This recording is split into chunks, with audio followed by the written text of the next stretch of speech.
Prenez-nous les renards, les petits renards qui gâtent les vignes. Mon bien-aimé est à moi, et je suis à lui. Il fait paître parmi les lys.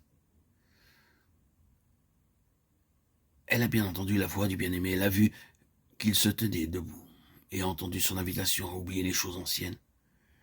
Elle a écouté son message concernant la croix, son appel à regarder vers lui, mais elle n'a pas compris.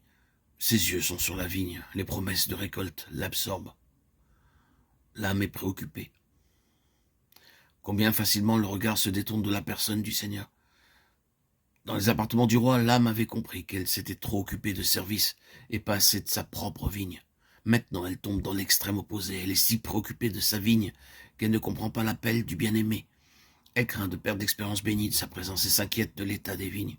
Elle est effrayée par les incursions des petits renards. Petit retour à l'ancienne vie qu'elle croyait abolie. Ah, plutôt que de céder à l'inquiétude, que n'est-elle restée attentive pour entendre la voix du bien-aimé et pour y répondre en se levant aussitôt? Lui se serait occupé des promesses de fruits et des petits renards. Car il ne peut manifester sa puissance pour délivrer, pour garder que lorsque nous marchons selon sa volonté. Les petits renards font toujours voir que sur quelques points, nous avons négligé de suivre le Seigneur pas à pas. Nous n'avons pas discerné sa volonté, pas compris sa voix.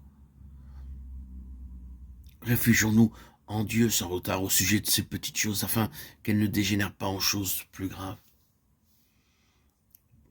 Oh, âme, attends-toi sans retard à l'Éternel.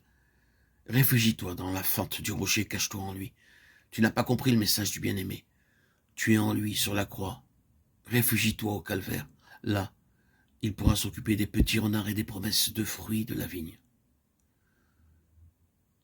Il n'est point suffisant de te reposer sur les expériences passées et de te réjouir parce que ton bien-aimé est à toi ou parce qu'il fait paître parmi les lys qu'il a plantés en toi. Il faut aller de l'avant, courir vers le but, comprendre rapidement sa volonté et obéir aussitôt si tu veux connaître Dieu. Ô ma colombe qui te tient dans la fente du rocher, laisse-moi voir ta figure, fais-moi entendre ta voix, car ta voix est douce et ta figure est agréable. Cantique 2,14.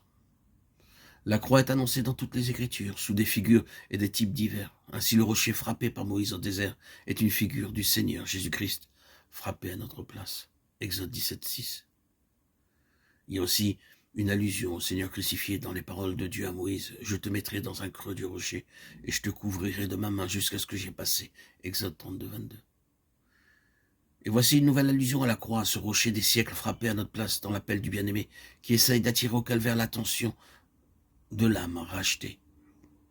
Il veut lui faire comprendre qu'étant une même plante avec lui en sa mort, l'unique retraite, l'unique refuge, c'est son côté percé. Romains 6,4.